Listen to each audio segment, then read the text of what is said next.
వ్యాప్తంగా ఎరువుల కొరత చూస్తున్నారు. అంటే ఎంత గోసపడుతున్నారు రైతులంటే మీరు ప్రత్యక్షంగా చూస్తున్నారు. ఇక రైతులైతే ప్రత్యక్షంగా నరకం అనుభవిస్తున్నారు. కాకపోతే ఇప్పుడు ఇన్ని రోజుల తర్వాత చల్లగా చావు కబుర్లు చెప్పినట్టుగా మాట్లాడుతున్న నేపథ్యంలో దట్ వ్యవసాయ శాఖ మంత్రి అయి ఉండి తుమ్మల నాగేశ్వరరావు మాట్లాడుతున్న మాటలేంది? అంటే రైతులు అంటే మీకు బజారుల్లో కనపడుతున్నారా?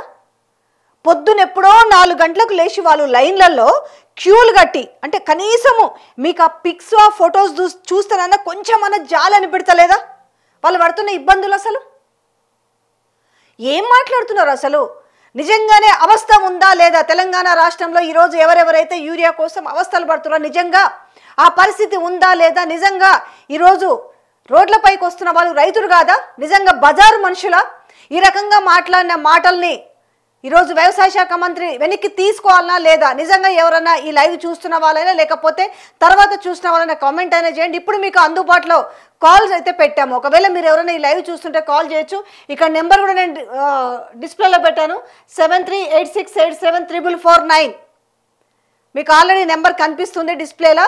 ఒకసారి ఈ నెంబర్కి కాల్ చేసి, అంటే ఇందులో నిజం ఎంత అబద్ధం ఎంత అంటే కావాల్సుకొని మంత్రి సీతక్క కూడా ఒక బాధ్యతాయుతమైన పదవిలో ఉండి ఇది బీజేపీ బీఆర్ఎస్ కలిసట కొరత సృష్టించిర్రు అని మాట్లాడుతున్నారు. అసలు ఏమన్నా అర్థం ఉందా? ప్రతి దాంట్లో రాజకీయాన్నే జొప్పిస్తారా?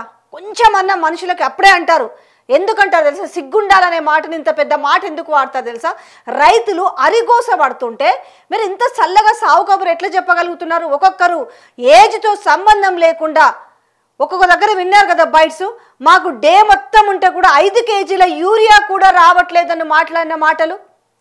ఇంత ముఖ చిత్రము అంటే కనీసంగా అది అబద్ధమా? ఒకవేళ అబద్ధం అయితే నిజంగానే మీదే కదా ప్రభుత్వము, లోకల్లో ఎవరినైనా పంపించి తెలుసుకోవచ్చు కదా. ప్రజాప్రతినిధులన్నా పంపించి, లేదంటే ఎమ్మెల్యేలన్నా వెళ్ళండి, లేదంటే మంత్రులన్నా వెళ్ళండి, లేదంటే ఇంటెలిజెన్స్ ద్వారా రిపోర్ట్ అన్న తెప్పించుకోండి, లేదంటే పోలీస్ డిపార్ట్మెంట్ ఎట్లాగో మీ చేతుల్లోనే ఉంది కదా.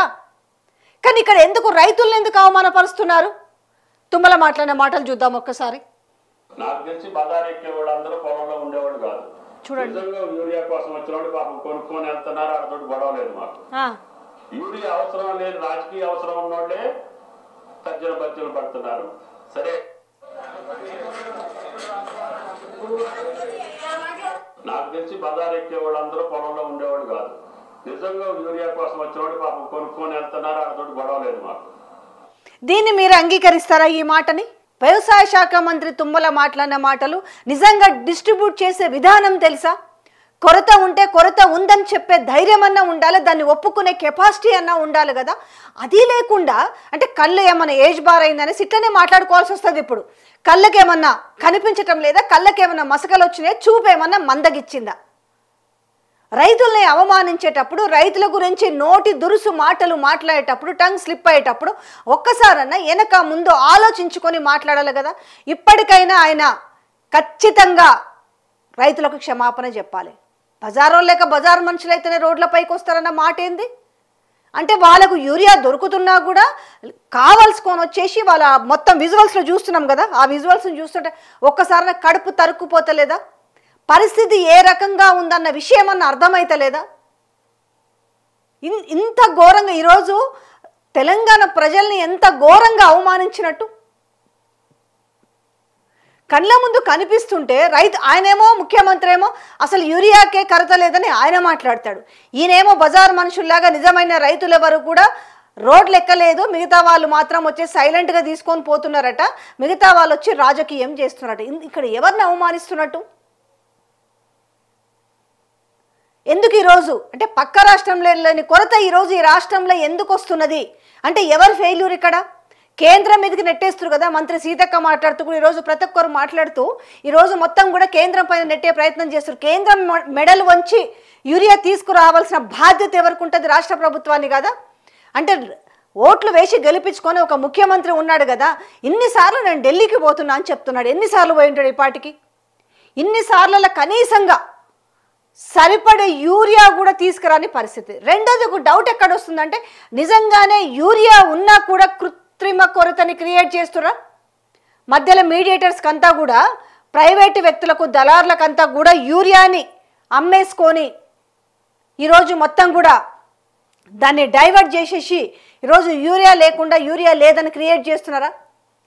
అసలు ఉన్న దాంట్లో ఉన్న రైతులకి నిజంగానే ఇప్పుడు ఇంత అవసరం కదా, ఎందుకు సరి అయిన స్థితిలో డిస్ట్రిబ్యూట్ చేయలేకపోతున్నారు యూరియాని? అది కాకపోగా ఉన్న పరిస్థితిని వాస్తవంగా ఒప్పుకోకపోగా దాన్ని రాజకీయం చేసి ఎందుకు మాట్లాడే? ప్రతిదీ రాజకీయమేనా? యూరియా లేకపోతే రాజకీయమే, నీళ్లు లేకపోతే రాజకీయమే, నీళ్లు ఉన్నా రాజకీయమే. పొద్దున్న లేస్తే మనం దేన్ని అబద్ధాలతోటి వండి వార్చాలన్న నేపథ్యం తప్పితే రియాలిటీని నిజాన్ని ఒప్పుకునే పరిస్థితి కూడా ఎక్కడా కనపడతలేదు. వాళ్ళు ఎందుకు వచ్చినాయి ఇంత యూరియా కష్టాలు? ప్రతిరోజు సోషల్ మీడియాలో పొద్దున్న లేస్తే వందల కొద్ది వేల కొద్ది వీడియోలు. విచిత్రం ఏంటి తెలుసా? వాళ్ళే మేము ఈ స్థితిలో ఉన్నామని చెప్పి ఎక్కడికక్కడ యూరియా కోసం తిప్పలు పడుతున్న రైతులే వీడియో క్లిప్స్ తీసి పంపిస్తున్నారు. ఇగో మా కష్టం ఇంత ఉంది, కనీసం ఇది ప్రభుత్వానికి చేరే వరకు దీన్ని పంపించండి, షేర్ చేయండి అనేసి వాళ్ళు మాలాంటి వాళ్ళని రిక్వెస్ట్ చేసుకుంటున్నారు, వేడుకుంటున్నారు. కానీ దాన్ని ఏం చేస్తున్నారు? వాళ్ళు రైతులు కాదు అని చెప్తున్నారు. ఎంత ఘోరంగా అంటే రైతులు గారు వాళ్ళు గుండాలు, రౌడీలు, ఆఖరికి బజారాలోనే మాటకు వచ్చిరనంటే ఈ మాటను వెనక్కి తీసుకొని నిజంగా క్షమాపణ చెప్తారా? చూస్తున్నారు కదా తెలంగాణ ప్రజలు అసలు ఏం జరుగుతుందనే వాస్తవాన్ని గ్రహించలేని పరిస్థితిలో ఉన్నారా? ప్రతిదీ అట్లనే చేస్తారు. నిరుద్యోగులు రోడ్ల మీదకి ఎక్కితే నిజమైన నిరుద్యోగులు కాదంటారు. రైతులు రోడ్ల మీదకి వచ్చేసి నిరసనలు ధర్నాలు తెలిపితే వాళ్ళు నిజమైన రైతులు కాదంటారు. ఆశా వర్కర్లు రోడ్లపైకి వచ్చి ధర్నాలు నిరసనలు చెప్తే వాళ్ళు నిజమైన కాదు. ఒక్కటే మాట ఎంచుకున్నారు. ఒక ఊత పదం ఏంటి అని అంటే వాళ్ళు రైతులు కాదు, కథం ఒక మాట లేదు, వాళ్ళు ఉద్యోగులు కాదు, నిరుద్యోగులు కాదు. ఈ టైపు ఏ వర్గం వాళ్ళు వచ్చి ప్రశ్నిస్తే రోడ్లపైకి వాళ్ళని మొత్తం కూడా పెయిడ్ ఆర్టిస్టులు. మరీ వీళ్ళని ఘోరంగానైతే ఎంతనంటే బజారు మనుషులాగా క్రియేట్ చేసి మాట్లాడుతున్నావైనా మన కొంచెమన్నా మనము ప్రజాప్రతినిధులము, ప్రజల సమస్యలు తీర్చడం కోసమే కదా మనం ఎంచుకున్నది అనే విషయాన్ని మర్చిపోయి రేపు మళ్ళీ మీరు ఎట్లా ముఖం పెట్టుకొని తిరుగుతారు? ఆయా కాన్స్టిట్యున్సీకి వెళ్ళాలంటే మీరు మంత్రి కదా, ఏమి సమాధానం చెప్తారు? అంత ఘోరంగా వాళ్ళని అంత హీనంగా మాట్లాడిన తర్వాత మీకు కళ్ళు కనిపిస్తలేవా? కళ్ళున్నా లేని కబోదల్లాగా తయారయ్యారా? లేదంటే కళ్ళల్లో ఏమైనా జిల్లెడ పాలు కొట్టుకున్నారా? కళ్ళు కనిపిస్తున్నాయి కదా, కనిపిస్తున్నప్పుడు స్పందించాలి కదా. అవును నిజమే యూరియా కొరత ఉంది, లేదు ఓపిక పట్టండి, మేము ఇది చేస్తాము, ఏదో ఒకటి వాళ్ళకు ఒక కన్విన్స్ చేసే విధంగా ఉండాలి కదా మాటలు. అలా కాకుండా వాళ్ళని పూర్తిగా అవమానించే స్థాయిలో రైతులను పూర్తిగా రైతులంటే ఏమాత్రం అసలు విలువ, మళ్ళీ ఉట్టప్పుడు మాత్రం కళ్ళబుల్లి మాటలు మాట్లాడతారు. అసలు మాకు రైతులంటే ఎంత ప్రేమ, మేము రైతులకు ఇన్ని వేల కోట్లు ఇన్ని లక్షల కోట్లు కేటాయించినాము, రైతులకు మేము ఇంత పెద్ద పీట వేసినాము అని చెప్తారు. ఏమిటికి ఆ మాటలు? ఇప్పుడు నిజంగా కష్టాల్లో ఉంటే వాళ్ళని ఆదుకునే పరిస్థితి లేకపోగా వాళ్ళంత ఘోరంగా అవమానిస్తున్న పరిస్థితి కనిపిస్తున్న నేపథ్యంలో రేపు మీరు ఏ ముఖం పెట్టుకొని రేపు మీరు దేనికైనా సరే మీరు ఆ ప్రజల దగ్గరికి పోయి ఏ ముఖం పెట్టుకొని మాట్లాడతారు? రేపు లోకల్ బాడీ ఎలక్షన్స్ వస్తాయి, ఏ ముఖం పెట్టుకొని పోయి మీరు ఏమన్నారు? రైతుల్ని మీరు బజారాలతో పోల్చినప్పుడు రేపు ఏ ముఖం పెట్టుకొని పోయి మీరు రేపు ఓటు ఏమని అడుగుతారు? మీ మీద ఎంతో నమ్మకంతో మీరు ఏదో చేస్తారనే కదా మిమ్మల్ని అక్కడి నుంచి మిమ్మల్ని ఎమ్మెల్యేగా గెలిపించుకున్నారు. మీరు మంత్రి, మంచి గౌరవ స్థానంలో ఉండి మీరు గౌరవహీనమైన మాటలు మాట్లాడితే ఇంకా వాళ్ళు ఎట్లా మాట్లాడాలి? మళ్ళీ ఇదే రైతులు ఏదైనా పాపం వాళ్ళకు బాధ వచ్చి ఏదైనా మాట అగ్రెసివ్గా మాట్లాడినప్పుడైతే ఇట్లా మాట్లాడొద్దు, ఇలాంటి వీడియోలు చూస్తే కేసులు పెడతామని చెప్తారు. లోకల్లో ఎవరైనా మంత్రిని ఎదిరించినా ఎమ్మెల్యేలను ఎదిరించినా కేసులు పెడతామని బెదిరిస్తారు కదా. మరి ఇదేంది? అసలు ఆ మాటకి ఏమన్నా అర్థం ఉందా? యూరియా అవసరం అనేది రాజకీయ అవసరం ఉన్నోళ్ళే తర్జన భర్జన పడుతున్నారు. సరే, నాకు తెలిసి బజార్ ఎక్కే వాళ్ళందరూ పొలంలో ఉండేవాళ్ళు కాదు. నిజంగా యూరియా కోసం బజార్ ఎక్కే వాళ్ళందరూ పొలంలో ఉండేవాళ్ళు కాదు. బజారు ఎక్కాల్సిన పరిస్థితి ఎవరు తీసుకొచ్చిరు? నిజమే, రైతు పొలంలో ఉండాలి. ఆ ఫోటో మీకు కనిపిస్తుంది కదా, ఆవిడ ఆ లైన్లో ఆ ముసలాయన చూడండి, ఆ పెద్ద ఆయన చూడండి, మొత్తం చెప్పులు లైన్లో పట్టుకొని పాస్ పుస్తకాలు లైన్లో పెట్టుకొని ఆ మహిళ చూడండి ఒక్కసారి. ఎందుకు వాళ్ళు మీకు ఎట్లా కనపడుతురు? మీకు కనబడతలేదా? పాపం ఆ పెద్ద మనిషి ఏ రాజకీయాలకు లోబడి వచ్చాడ పడుకున్నాడు?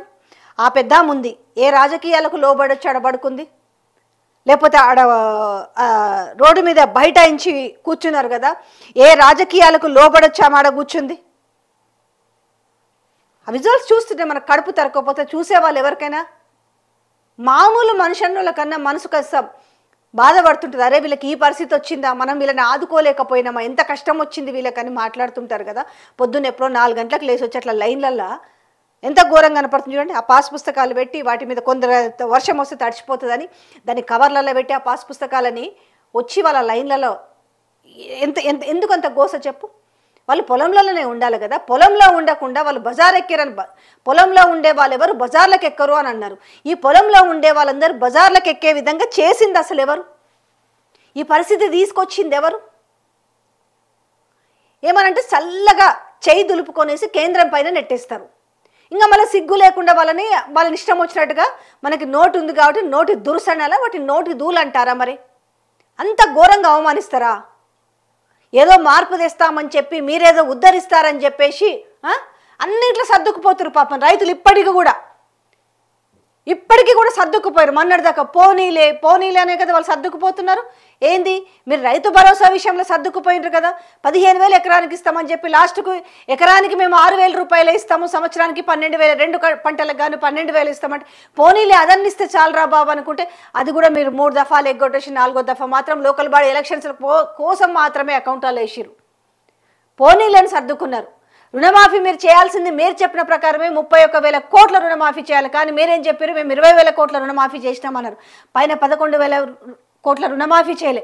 అయినా పోనీలని ఇంకా కామ్గుకున్నారు. మా టైం వచ్చినప్పుడే మేము చూపిస్తామనేసి కామ్గా కూర్చున్నారు.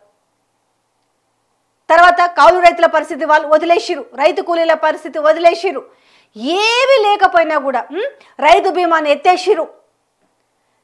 ఏమైనా ఒక బోనస్ అనే మాట పెట్టుకుని ఆ బోనస్ ఎంతమందికి వచ్చిందో కూడా అందరికి ఎరుకైన విషయమే కదా.